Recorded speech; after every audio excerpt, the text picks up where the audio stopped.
Hola, ¿qué tal? Nosotras somos Hijas de Clio, un proyecto de divulgación histórica en donde nos gusta charlar de historia, arte, literatura y creación femenina.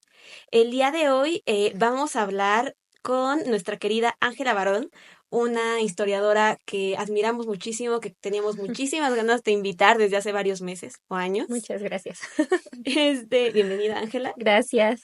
Y el capítulo de hoy se llama Egiptomanía y otras razones para estudiar historia, en donde vamos a charlar de Egipto, momias, tumbas, los mitos alrededor de este espacio tan icónico y revisitado por la cultura popular muchísimas veces.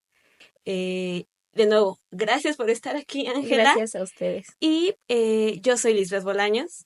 Yo soy Rosario Neri. Y yo soy Ángela Barón. Y esto es Hijas de Clio. Les voy a presentar un poquito a Ángela para que sepamos de su trayectoria. Ella es licenciada por la UNAM, se tituló en mayo de 2022 con la tesis Ipet-Sut, La Morada y el Orden de la Divinidad, análisis sobre la significación del Templo de Karnak como espacio sagrado durante el Reino Nuevo de 1551 a 1070, siendo la primera tesis de egiptología de la Facultad de Filosofía y Letras de esta universidad. Guau. Gracias. Ha participado como asistente de investigación SNICO NACIT con la doctora Yolotl González Torres en conferencias sobre el Antiguo Egipto y Grecia en el Museo Nacional de las Culturas del Mundo. Actualmente desarrolla el proyecto Kemet en Anáhuac para la difusión de la cultura antigua en México. Es también profesora de historia a nivel secundaria y preparatoria. Cuenta con cursos sobre egiptología y asistencia a eventos internacionales de la Egypt Exploration Society en la Universidad Complutense de Madrid y la Universidad Autónoma de Barcelona, donde realizó una especialidad en astronomía del Antiguo Egipto y actualmente está cursando el máster universitario en egiptología. Sus temas de investigación son la egiptomanía, el impacto que tiene la civilización y la cultura del Antiguo Egipto en nuestra sociedad, de lo cual pues charlaremos el día de hoy. Muchas Muchas gracias. gracias. Gracias a ustedes. Y bueno, partimos de unas citas con las que queremos romper el hielo y platicar de por qué es importante Egipto. Te cedo la palabra. Muchas gracias. Pues bueno, son para todas las personas que nos enamoramos por primera vez de la historia con las películas de Indiana Jones. Y la primera es una de mis citas favoritas de la película de Indiana Jones y la Última Cruzada, en mi opinión la mejor. Y dice Indiana, la arqueología busca el hecho, no la verdad. Si es la verdad lo que le interesa, el doctor Tilly da filosofía en la clase del fondo. Olviden toda esa idea de ciudades perdidas, viajes exóticos y de agujerar al mundo. Y la segunda frase que escogí para iniciar es una de un egiptólogo francés llamado Rouget, que hablando de los jeroglíficos dice, cuando el pato de los jeroglíficos los muerde, ya nunca más los suelta. Y a ti el pato de los jeroglíficos te mordió y ya nunca te soltó. En efecto. Y bueno, o sea, creo que lo primerito que nos interesa preguntarte, y va muy ad hoc con las citas que acabamos de leer, es ¿por qué nos interesa tanto Egipto, no? Creo que estábamos muy emocionadas de este capítulo porque es uno de los primeros temas en donde en la infancia nos introducimos al mundo de la historia, porque vemos Indiana Jones, porque tenemos un librito de ilustraciones donde aparecen faraones Las y momias. las momias Claro. y la esfinge. Entonces, pues, ¿de dónde viene como esta pasión tan intensa que aparece en la cultura popular en Egipto? Pues Egipto es un tema que a todo mundo nos llama oro, pirámides, faraones, una cultura milenaria, un montón de dibujitos en las paredes que nos dicen como, si lees la fórmula mágica que nadie sabe leer, de repente vas a poder gobernar y conquistar al mundo, como más adelante hablaremos de Napoleón. O sea, son muchas cosas que están imbuidas de muchísimo misterio y obviamente ha sido explotado por la cultura popular, por Hollywood, por el cine, por pues un montón de agencias de mercadotecnia y nos interesa y nos intriga muchísimo ver a las momias y ahorita, por ejemplo, la cuestión de los alienígenas ancestrales Ay, y sí. cómo es posible que los africanos construyeran esas cosas. Entonces fueron los aliens y tenemos películas como Stargate. Entonces es como una apuesta segura en el mercado. Siempre Egipto vende y vende muy bien y vende mucho y a la gente le impacta un montón porque sí es muy impresionante saber que es una civilización con una continuidad de 4000 años. Claro. Es una civilización que tuvo un idioma así súper misterioso con dibujitos y quién sabe qué dice, pero seguramente hablaban con los dioses. Y entonces es tan exótico que queremos conocer lo exótico, ¿no? Es esa otredad a la que nos queremos aproximar y en la que nos encanta imbuirnos y que decimos es aventura, es desierto, es diferente. Entonces son muchos, muchos elementos que componen a un Egipto de una magia que cuando te adentras a ella, realmente lo histórico es mucho más mágico incluso que la propia magia del cine. Claro, porque, o sea, pienso incluso que esta dimensión histórica tan lejana que tenemos de Egipto, Ujú. pero pensar que, o sea, Roma estaba viva en ese momento Ajá, y Egipto ya era la hiperantigüedad, ¿no? claro, Sí. sí. Entonces, bueno, qué chido y qué interesante que Egipto como que siga presente en esta cultura siendo tan antigua.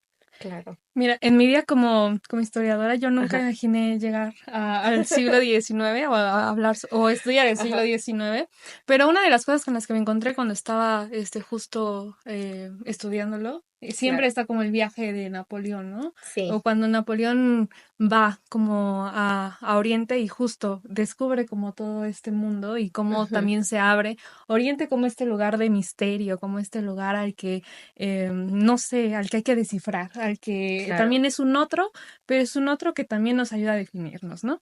Entonces, hablando sobre estos mitos y misticismo, ¿nos puedes Ujú. hablar un poquito más sobre este viaje de Napoleón y el descubrimiento de Claro. la piedra de la Roseta que tiene, pues, todos estos jeroglíficos? Pues es un viaje muy interesante. Ujú, Es una historia que a mí me encanta porque mucha gente habla de Napoleón como lo que pasa después de la Revolución Francesa, claro. ¿no? Ujú. Y todo se centra muy en Europa y qué es lo que está sucediendo y la ilustración y las revoluciones burguesas, pero en realidad uno habla de Napoleón como ilustrado y Napoleón era un excelente estratega militar. Él va como un soldado que dice, voy a proponer este viaje a Egipto porque tenemos una lucha con Inglaterra.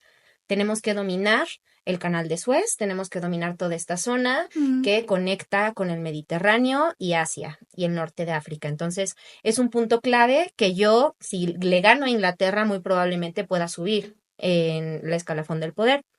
Y cuando Napoleón llega, llega como cualquier ilustrado. Llega con un equipo de científicos y propone hacer una enciclopedia de Egipto, y es la obra fundadora de la egiptología, ¿no? Entonces, esta enciclopedia de Egipto junta muchísima gente que empieza a investigar y a investigar sobre qué tipo de escritura existe o los animales que hay en Egipto, el tipo de costumbres y lo que Heródoto nos contaba era cierto. Y claro. entonces tenemos un montón de crónicas de la antigüedad y tenemos, por ejemplo, a un padre jesuita, Athanasius Kircher, que fue un polímata total y absoluto y dentro de las cosas que hizo fue estudiar el copto y decir el copto está vinculado al antiguo egipcio y a los jeroglíficos. Ok. Pero se sacó unas cosas muy interesantes como que, por ejemplo, el jeroglífico de buitre es la madre porque nada más hay buitres hembras. Y entonces ellas se embarazan con el aire y son protectoras de sus pollitos y entonces por eso el jeroglífico de buitre es madre. Ok. Y ese tipo como de explicaciones de Ajá. etimologías, Muy Napoleón, fantasiosas además, ¿no? exacto, Increíblemente fantasiosas. Napoleón se las compra y dice, es que Egipto tiene una magia y ya vieron los faraones y las pirámides. Y cuando llega, empieza a tener todas estas, pues, experiencias con lo antiguo. Ujú. Hay una anécdota que me gusta mucho, que es la de la batalla de las pirámides. Ok. Justo cuando se va a enfrentar contra el ejército mameluco en las pirámides, Ujú, le dice a sus soldados franceses, sean valientes, porque 4000 años de historia los contemplan. ok. Y Sí, Napoleón, sí, después sí. de esa batalla, se dice que pasó unas noches en las pirámides y entonces Ujú, salió loco porque tuvo las revelaciones de los faraones. Y también está esta parte de que sí, muy ilustrado, pero eh, existen algunas fuentes que nos hablan de Napoleón buscando descifrar los jeroglíficos porque era magia que iba a poder utilizar para gobernar como un faraón eternamente y con esa ujú. grandeza. Entonces, es esta época de la egiptomanía en la que además muchísimos hallazgos terminan en el Museo del Louvre.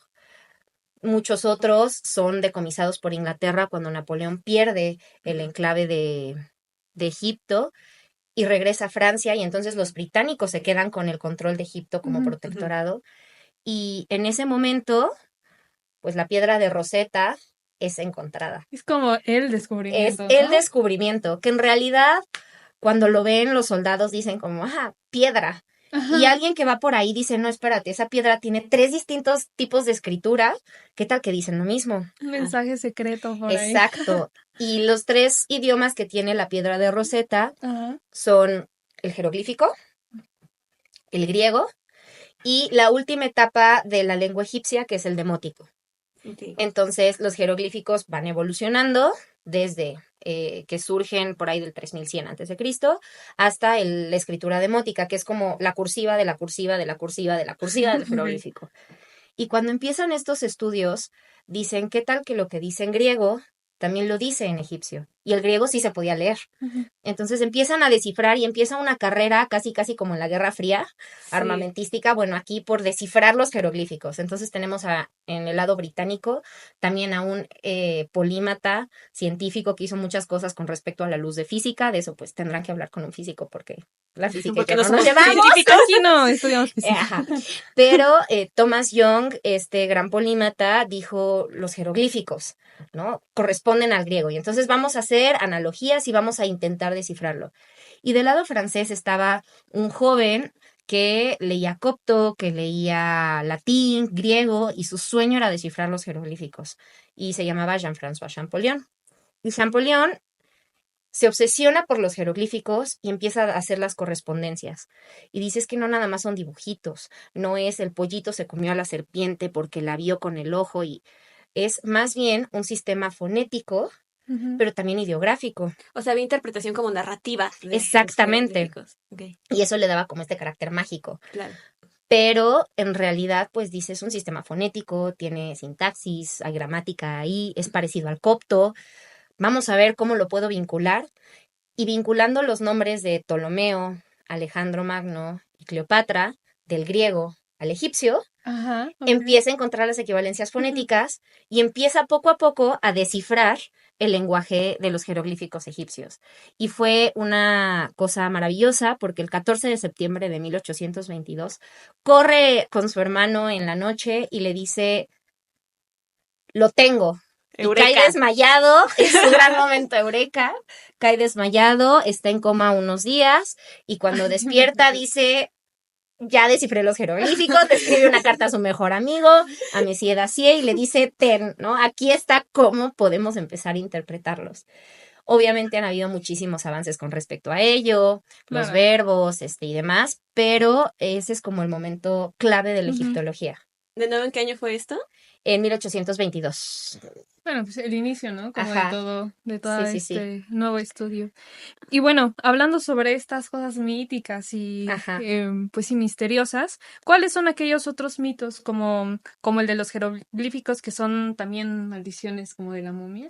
Y cuéntanos Ajá. sobre la momia, ¿no? Como conocemos que es Tutankamón Claro. y pues sí, su maldición, Porque ¿no? creo que también Ajá. otra de las preguntas y mitos que hay acerca Ujú. de Egipto y en la cultura popular es no abras la pirámide porque ahí está la tumba Ujú. y te va a entrar la maldición, Ajá, y ¿no? qué tal si dejó ese faraón algún hechizo Claro. o algo Ajá. así, ¿no? Y que siempre pasa de que al arqueólogo que entra le pasó algo Sí, y claro. bueno, ajá.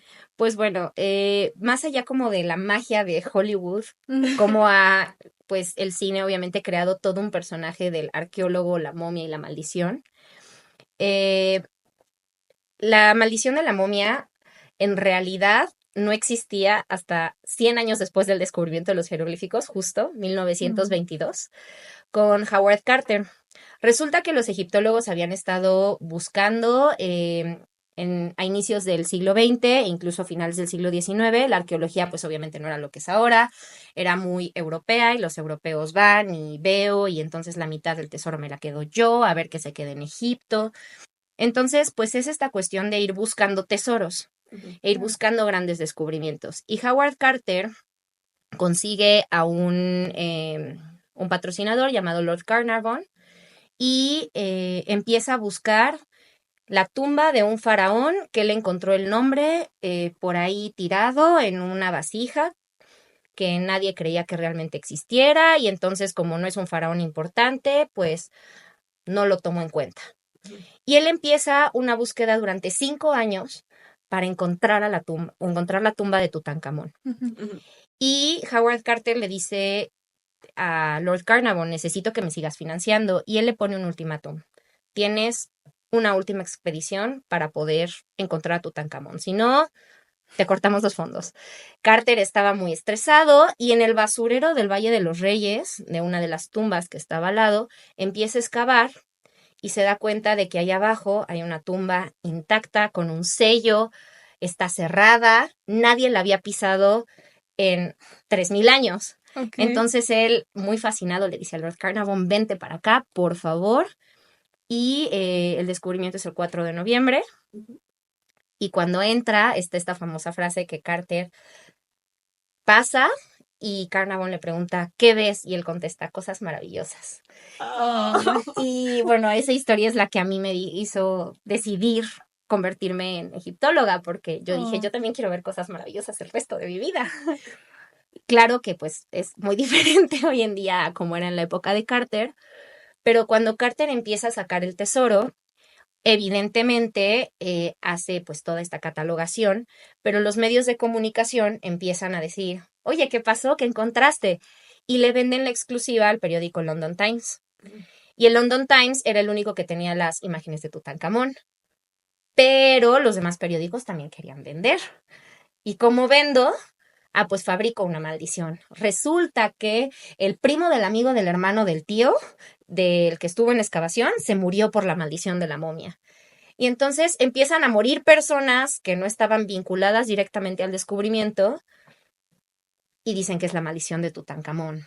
Y esta cuestión de la muerte llegará con sus alas y te cubrirá, pues en realidad no es como un texto que esté escrito. Ok.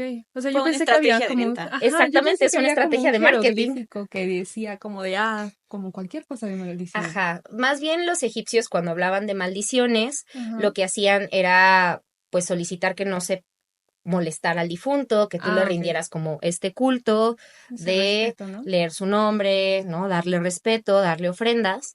Y pues es muy simbólico y es muy bonito, o al menos yo lo pienso, que cada vez que nosotros decimos el nombre de Tutankamón, Nefertiti, Nefertari o demás, estamos como reviviendo, manteniendo la memoria, que es una creencia muy egipcia, ¿no? Que es algo que se necesita para que el alma del difunto siga viva, ¿no? O sea, en el nombrar, El y nombrar, precisamente de ahí la existir. importancia de los jeroglíficos, ¿no? Porque Exactamente. implicaba que esa persona seguía su presencia, ¿no? Ajá, Ahí. hacerlo eterno, Claro. ¿no? Más que nada.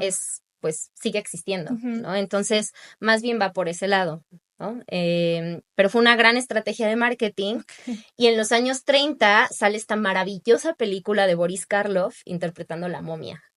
Y es la película de la momia, ¿no? Y es el arqueólogo que llega y encuentra algo similar a Tutankamón. Hay un señor que se llama Imhotep. Y entonces Imhotep es malo porque quiere revivir a su novia muerta.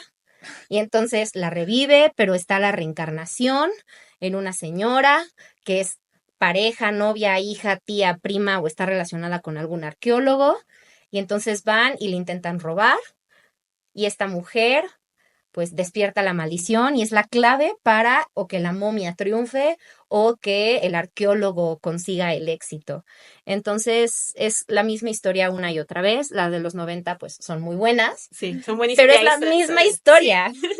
Entonces viste una película La Momia y las viste todas, pero no puedes dejar de verlas porque son increíbles todas y cada una de ellas. Entonces. Sí, porque además, o sea, cumple como este cliché de la historia romántica que obviamente nos atrapa y nos envuelve en un escenario histórico, ficticio, llena de misterio, de magia, de maldiciones, ¿no? Exacto, de lo exótico también. Claro.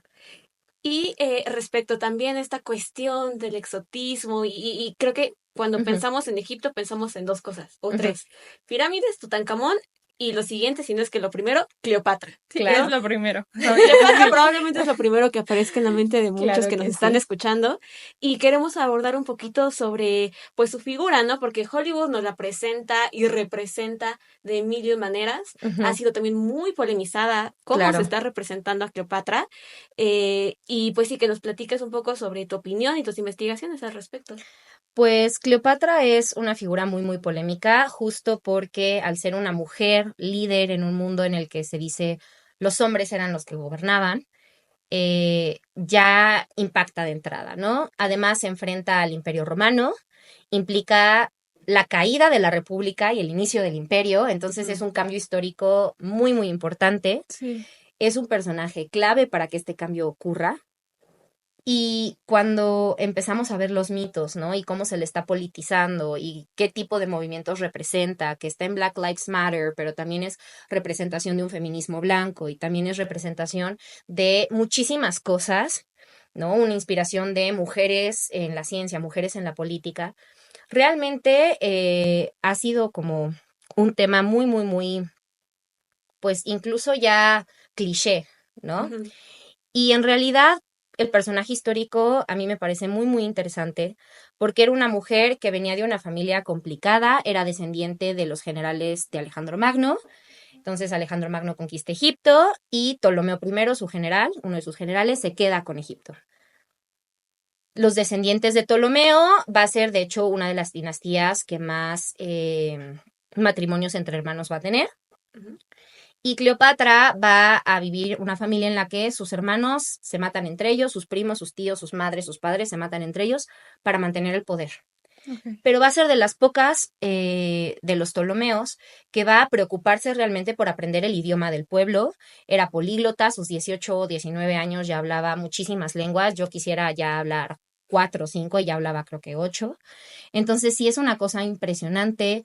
Era una gran política, gran estratega, y ella ve en los distintos hombres de Roma una manera de ejercer política también, Claro. ¿no? Ujú. Entonces va ejerciendo poco a poco este poder, y ella siendo una extranjera en Egipto, gobernando a los egipcios, resulta como una figura complicada, porque ella no era egipcia, ella era de Macedonia, ¿no? Okay, Y sí. como toda esta mezcla que había entre su familia, quizá tenga algo de sangre egipcia, sin embargo, pues no realmente, ¿no? La sociedad de Alejandría de ese momento era una sociedad multicultural, se hablaba en griego, ella hablaba bien latín, estuvo en Roma un rato, y cuando la gente usualmente la piensa ahora, muchas personas no lo saben, pero ven a la Cleopatra de Shakespeare. Claro.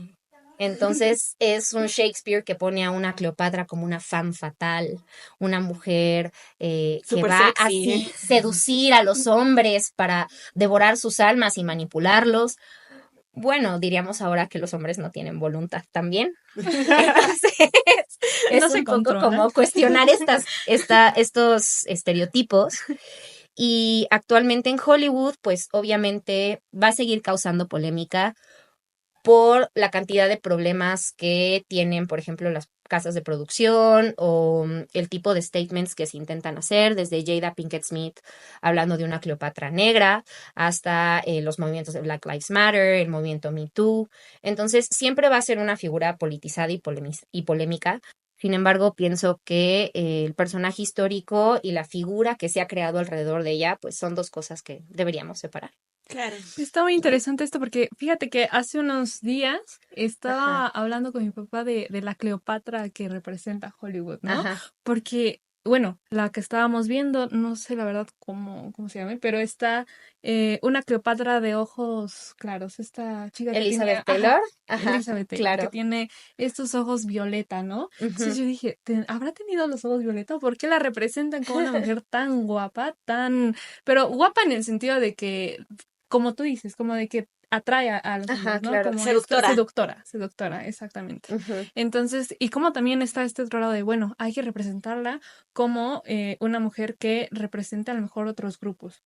Ujú. Entonces, pues sí, siempre que hay este tipo de análisis de representación histórica de cómo lo ven otras personas, Ujú. eso también es muy, muy interesante, ¿no? Y también Claro. estaría interesante ver cómo una mirada masculina construye a Cleopatra como una femme Exactamente, fatale sí, Exacto. y sí. hoy en día cómo desde una mirada femenina se puede construir a Cleopatra como una mujer con muchísimo poder político y que Ujú. estaba como en una coyuntura política impresionante, ¿no? Claro, pues fue una mujer como de su tiempo, ella Ajá. manejó la política como había que manejarla, Ujú. ¿no? Si era guapa o no, a mí me da, pues la verdad, más o menos lo Exactamente. mismo. Creo que el contexto histórico es lo suficientemente interesante para que nos empecemos a, vaya la redundancia, interesar en estas figuras y nos involucremos en su historia porque son personajes genuinamente interesantes, ¿no? Ujú.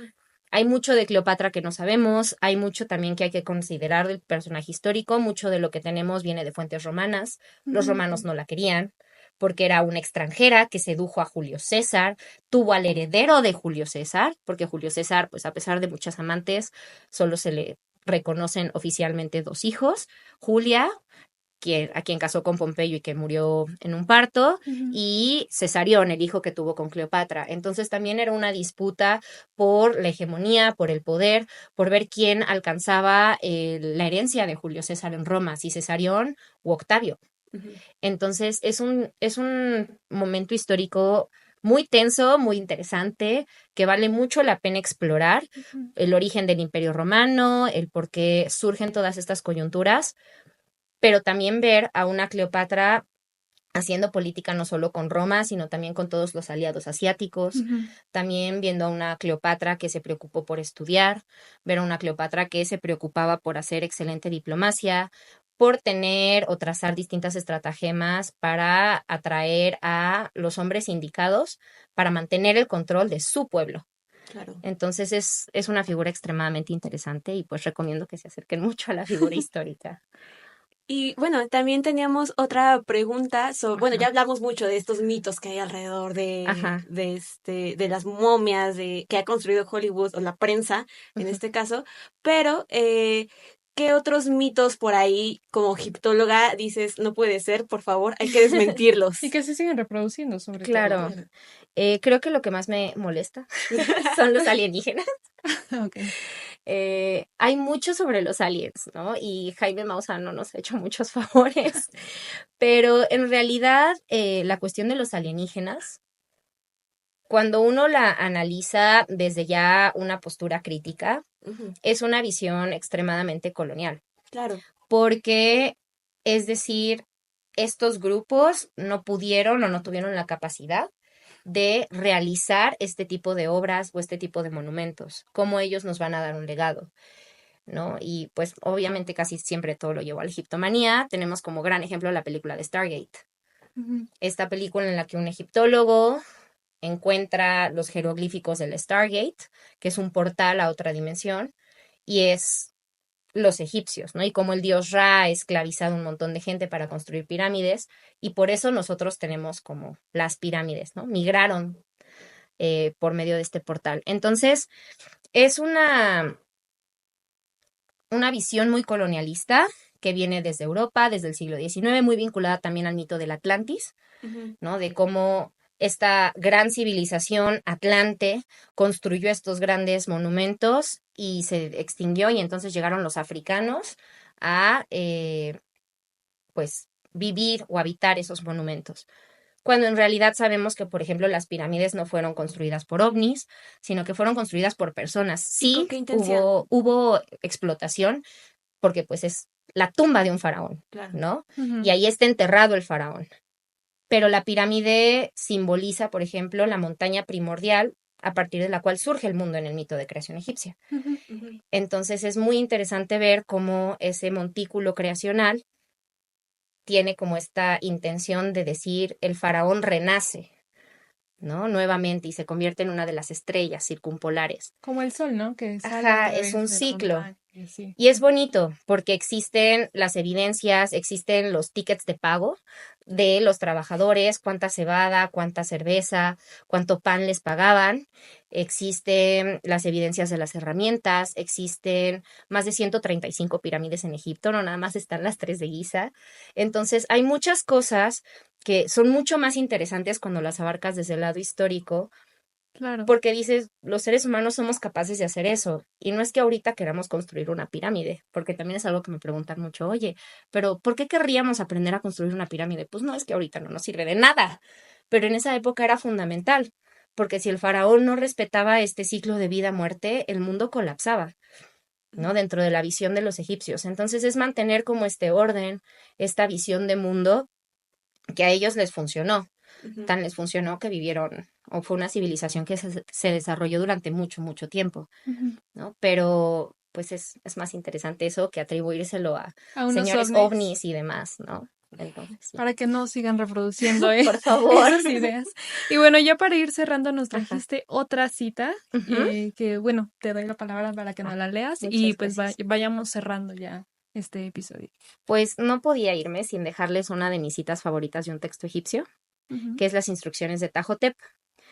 Esta traducción es de un egiptólogo español que se llama Ángel Sánchez. Y bueno, no seas arrogante por tu conocimiento, ni llenes tu corazón porque eres sabio. Toma consejo del ignorante como del sabio, pues no se han alcanzado los límites de la destreza, ni existe un artesano que haya alcanzado su perfección. Las hermosas palabras están más conocidas que más escondidas que la malaquita, y puede ser encontrada en la mano de la sirvienta sobre las piedras de moler. Entonces creo que es una frase muy bonita.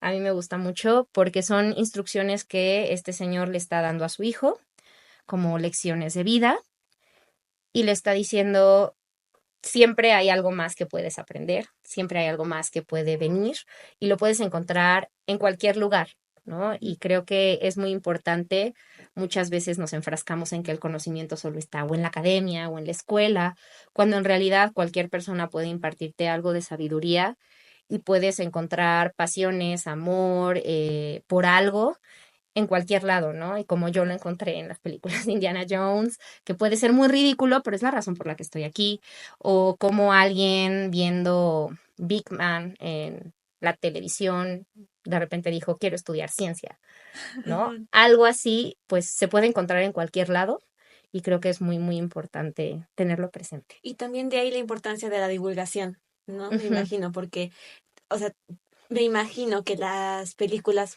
de preferencia históricas traen asesores, ¿no? O sea, Sí, y que de esa divulgación histórica nazcan esas pasiones, esos amores, y no sé, o sea, el ejemplo que ponías de ciencias o Art Attack y de repente quiero claro. ser artista, y a lo mejor justo, o sea, una película histórica o una cápsula o algo que hay dentro del contexto de una divulgación histórica Ujú.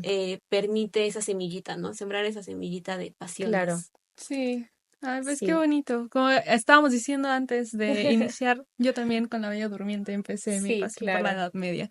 Entonces, pues sí, creo que eh, más que nada dejas como algo muy, muy bonito de que ese conocimiento tampoco no solo se encuentra en Occidente, ¿no? Sí, Entonces, esto es también un ejemplo de cómo hay otras civilizaciones que hay que estudiar, que hay que seguir haciendo preguntas, bueno, más bien a las que hay que seguir haciendo preguntas. claro. Y pues tú acá nos trajiste otra semillita de ese conocimiento y te Muchas agradecemos gracias. muchísimo. Estamos Gracias. muy, muy contentas de haberte tenido acá, por todo lo que Gracias nos por la dijiste. invitación.